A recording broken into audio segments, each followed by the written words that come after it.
Oke, assalamualaikum warahmatullahi wabarakatuh. Perkenalkan teman-teman, saya Dian Sugeng Pratama. Saya di sini akan menjelaskan apa itu tindak pidana pencucian uang, yang biasa kita sebut itu money laundering, yaitu perbuatan yang bertujuan untuk menyembunyikan atau menyamarkan asal-usul harta kekayaan yang diperoleh dari tindak pidana, sehingga kekayaan tersebut lebih tampak seolah-olah dari kegiatan yang sah.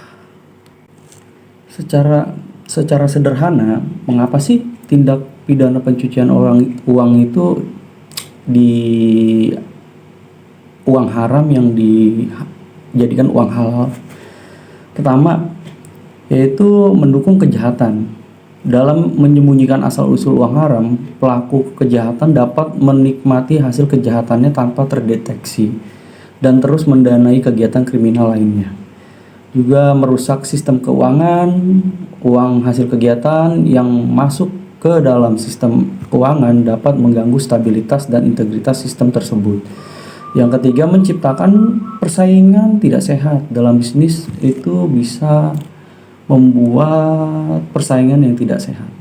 Melemahkan penegakan hukum, yaitu kesulitan mencari asal-usul uang hasil kegiatan menghambat upaya penegakan hukum dalam memberantas tindak pidana asal dan merusak citra negara. Oke, selanjutnya faktor-faktor penyebab pencucian uang. Yang pertama, globalisasi sistem keuangan yang digunakan untuk melakukan pencucian uang.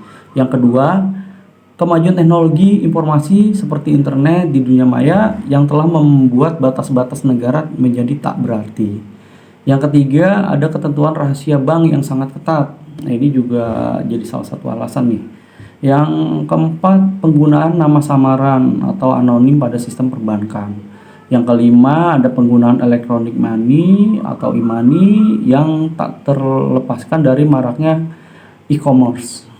Yang keenam, penggunaan cara layering kepada bank, di mana pihak yang menyimpan dana di bank bukan pemilik yang sesungguhnya.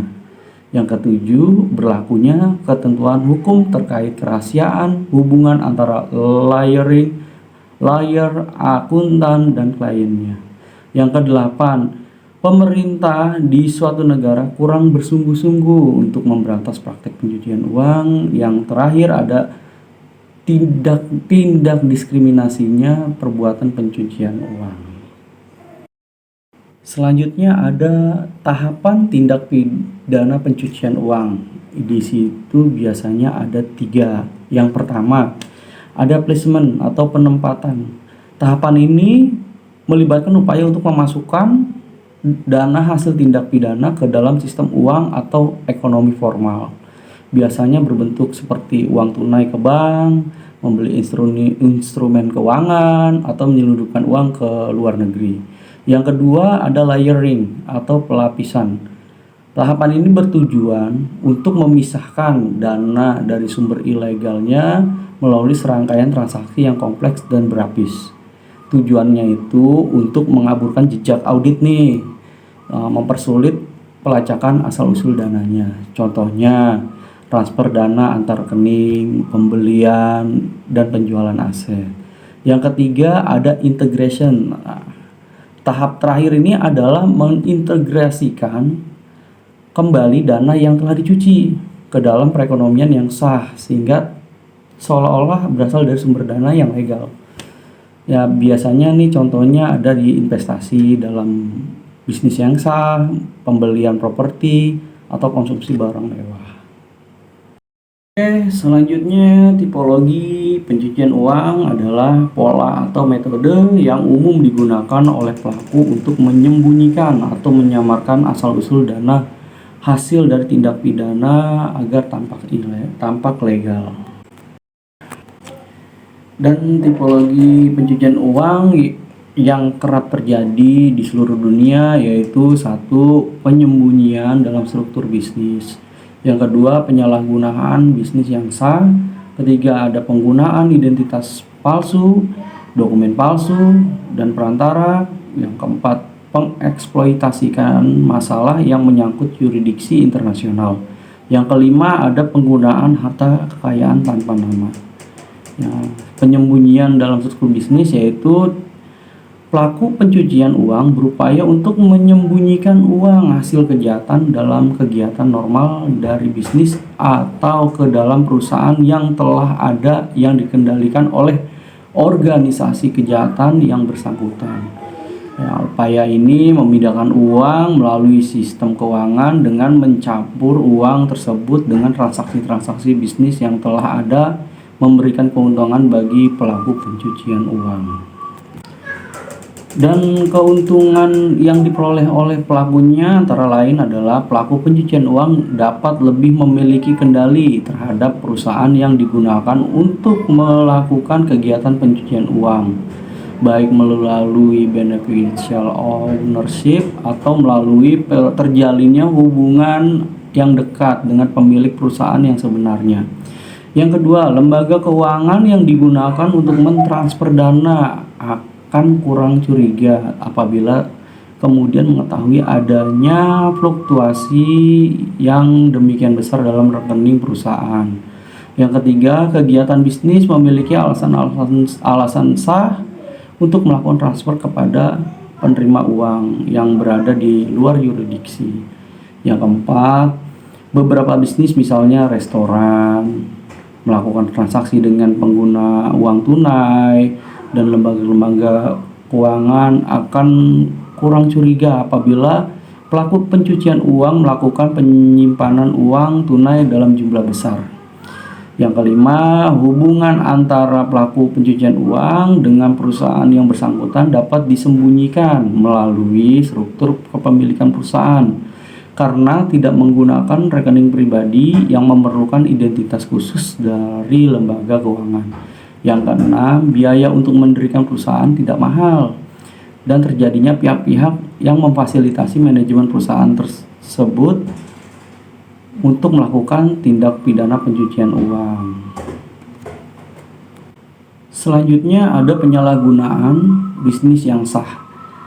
Pada tipe ini, pelaku pencucian uang menggunakan bisnis yang telah ada atau perusahaan atau pengusaha yang telah berdiri untuk menjalankan proses pencucian uang tanpa perusahaan tersebut mengetahui kejahatan yang menjadi sumber uang tersebut.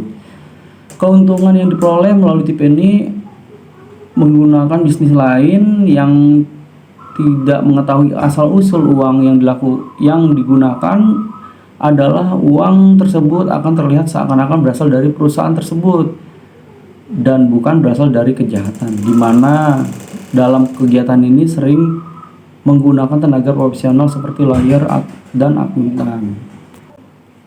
Selanjutnya ada tipologi penggunaan identitas palsu, dokumen palsu, dan perantara.